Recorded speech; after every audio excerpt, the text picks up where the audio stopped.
Okay, so today we're taking a thrilling journey, really, right into the heart of Kuala Lumpur, Malaysia. We're going to explore one of the world's truly iconic landmarks, the Petronas Twin Towers. Instantly recognizable. Yeah, absolutely. And we've pulled together some, pretty comprehensive sources for this deep dive. Our aim, really, is to extract the essential knowledge, maybe some surprising facts, too, about these amazing structures. Right. We want to give you a clear, thorough, and hopefully engaging overview. It doesn't matter if you're planning a visit or maybe just curious about why they're so significant globally. Think of this as your personal guide. We're looking beyond just the impressive height. We want to understand their unique design, the experiences they offer, and how they anchor such a vibrant part of KL. Okay, let's unpack this. So let's start with the basics. What really defines the Petronas Twin Towers as, well, a global icon? They're right there in the city center, the area everyone calls KLCC, Kuala Lumpur City Center. And these structures, they soar to, 452 meters? That's huge, with 88 floors. And it's fascinating, they actually held the title of the tallest buildings in the world for a while there, from 98 to 2004. That's right.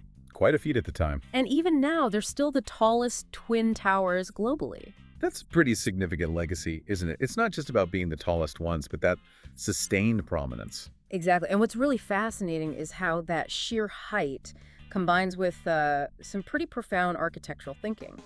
The design by Cesar Pelli, it's this amazing blend of modern style, but with deep roots in Islamic architecture. You can really see that, can't you? You can. Yeah. The floor plan is based on an 8-pointed star pattern. It reflects Islamic ideas of unity, harmony. It's quite beautiful. And then there's the skybridge. Ah, yes, the skybridge. Everyone knows that part. Right, but it's more than just a bridge. It connects the towers way up on the 41st and 42nd floors, 170 meters up.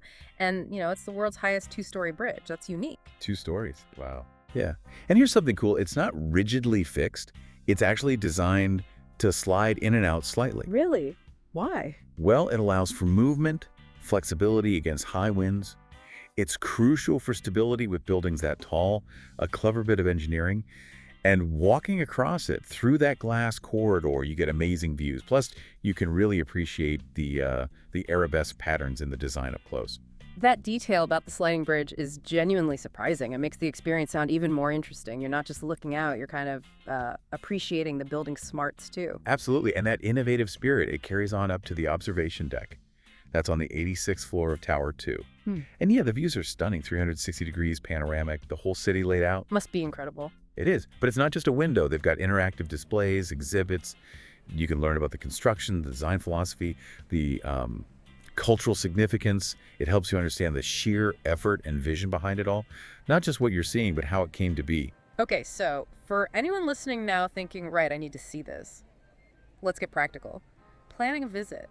How do you actually go about it? Tickets first, I assume. Yes, tickets. You can get them online, which is probably best, or at the entrance, but definitely book early. Yeah. Especially if you want a specific time slot. They often recommend booking like 24 hours ahead. Skip the line options are usually available too. Good tip. And opening time. They run daily, 9 a.m. to 9 p.m. But crucial point, they're closed on Mondays, so plan around that. Right, closed Mondays, got it. How long should people set aside? I'd say plan for about maybe 1.5 to 2 hours. Gives you enough time to soak it all in, see the exhibits, enjoy the views without rushing. And is there a best time to go? Well, early morning or evening tend to be good bets. You get better light for photos, potentially smaller crowds, and the night views. Honestly, they're spectacular when the towers are all lit up. Really magical. Oh, I bet. And a little extra tip, try and catch the musical fountains at Lake Symphony nearby. Those shows start around 8 p.m. each evening, adds a nice touch to the experience. Oh, and on the 86th floor, definitely check out the interactive AR screen. You hover your hand over it, and it shows you details about the structure. Pretty neat. Cool. Okay, what about other practical things? Accessibility. What can't you bring? Good points. Accessibility is generally very good. It's wheelchair and pram accessible. They have accessible restrooms. You can even get complimentary wheelchairs, first come, first serve. That's great. As for what not to bring, usual stuff, really. Large bags, sharp objects, no outside food or drinks, definitely no drones. Smoking and chewing gum are out too. And expect security checks, metal detectors, the standard procedure for major attractions. Okay. And kids?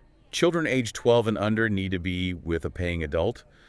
Some specific experiences, like maybe dining options, might have different age limits, so always worth double checking that. Same for KL Tower if you do a combo. That's 18 and under. Right. And ticket policies. Change of plans. Generally, tickets are non-refundable and non-reschedulable. So yeah, be pretty sure about your date and time when you book. And one more thing, if you're an international visitor, you might need to show your passport and visa details when you arrive. Just have them handy. Okay, useful to know. Now here's where I think it gets really interesting. Visiting the towers, it doesn't have to be the end of the story, right? It can be just the start of a bigger KL adventure. Exactly. I mean, right there you've got the Suria KLCC Mall, which is huge and quite upscale. There's the big KLCC Park, great for a walk. Aquaria KLCC is right there too. And the concert hall, the Dewan Philharmonic Petronas. Yeah, home of the Malaysian Philharmonic Orchestra. Lots to do, just steps away. But if you really want to sort of maximize your visit and connect to the wider city, these combo experiences seem like the way to go. This brings up a really important question, actually. How do these combo tickets amplify the experience? Yeah. How do they link you to the rest of Kuala Lumpur? Let's look at some of the options because they offer quite different ways to see the city. Okay, so maybe for people interested in nature, marine life, Aquaria KLCC seems like a natural fit.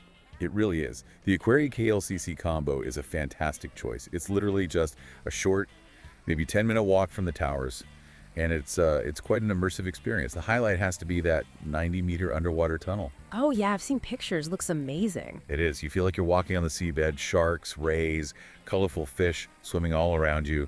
It's got over 5,000 creatures, 15 exhibits. They even have specific zones like the evolution zone, the living ocean, and the feeding sessions are popular, especially the shark feeding.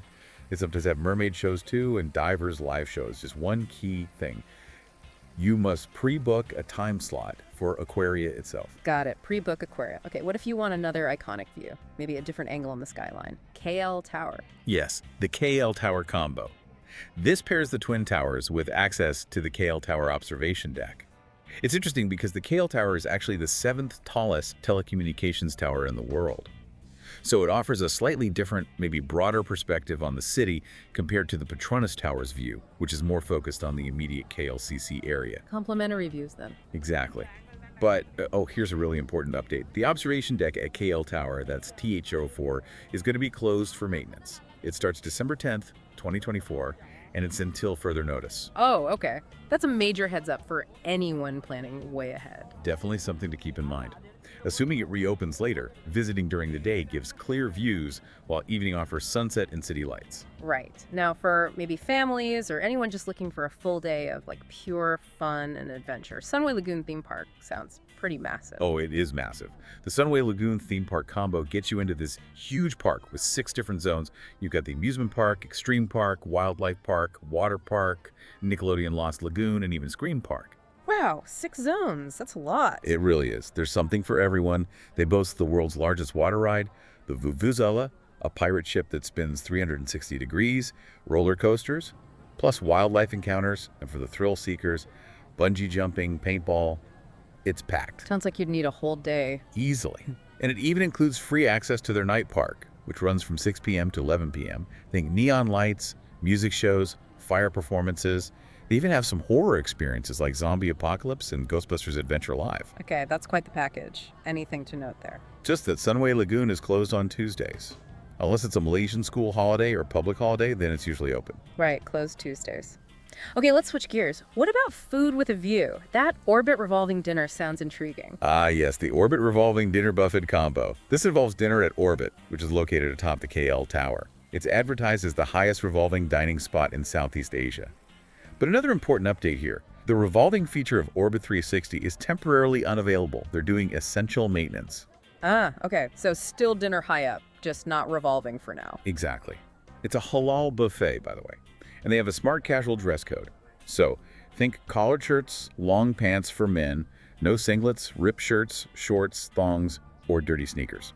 Good to know about the dress code. What if you just want to, see the main sites easily without navigating public transport? Then the Kuala Lumpur hop-off bus tour combo is probably your best bet. It gives you a 24-hour unlimited pass. You can just hop on and off whenever you like at any of the 27 stops. There are 2 main routes, the Red City route and the Green Garden route. They cover all the big spots. KLCC, KL Tower, Chinatown, Little India, the National Palace. Sounds very convenient. It is. You get great views from the open-top double-decker bus, and there's live commentary, too. Buses run pretty frequently, like every 20, 30 minutes. It's a really hassle-free way to get oriented and see a lot. Makes sense. Now, for the science buffs, or families maybe, Petrosanes, the Discovery Center is right there too, isn't it? Literally next door. The Petrosanes, the Discovery Center combo is perfect for curious minds. It's Malaysia's top science center, right in Suria KLCC. It's really well done, very hands-on. Over 11 exhibits. There's a geotime diorama with animatronic dinosaurs, which is always a hit. Dinosaurs. Nice. Yeah. And a dark ride that takes you through rainforests and oceans, a molecule nano-world, plus stuff on space, oil platforms, it is Petronas after all, and even F1 racing simulators. Sounds interactive. Very much so. And they have friendly science communicators wandering around, doing live demos, experiments. It makes learning about science and tech really engaging. Great for all ages, honestly. Okay, lots of options there. What about just getting to the city center from the airport smoothly? Good one. There's the KLIA Extras combo. This pairs your Towers ticket with a high-speed train journey on the KLIA Express. It gives you from the airport KLIA T1 or T2 straight to KL Central Station in just about 35 minutes. That's quick. Super quick. And the trains have free Wi-Fi, aircon, plenty of space for luggage. It's a really efficient way to start or end your trip if you're flying in or out. Definitely beats sitting in traffic. Now, we mentioned dining at KL Tower, but is there a dining experience at the Petronas Towers themselves? Yes, there is. It's the Petronas Twin Towers dining experience at KLCC at 42. This takes place, as the name suggests, on the 42nd floor, offering gourmet dining with incredible views of the towers and the city. It also includes access to the skybridge. Ooh, fancy. What kind of food? It's quite diverse. They offer Malaysian street food favorites done elegantly, Chinese exotic dishes, Japanese, Western, Italian, a real mix. But be aware there's a strict formal dress code for this one. No slippers, round collar t-shirts, torn jeans, short skirts, or sleeveless blouses. You need to dress up. Formal dress code, okay. Any age restrictions? Yes, children aged 17 and under are restricted from this particular dining experience. It's more of an adult affair. Good to know. Yeah. Lastly, for capturing the memories, people always want that perfect photo with the towers. Absolutely. Yeah. And there's even a combo for that. A professional photo shoot outside Petronas Towers.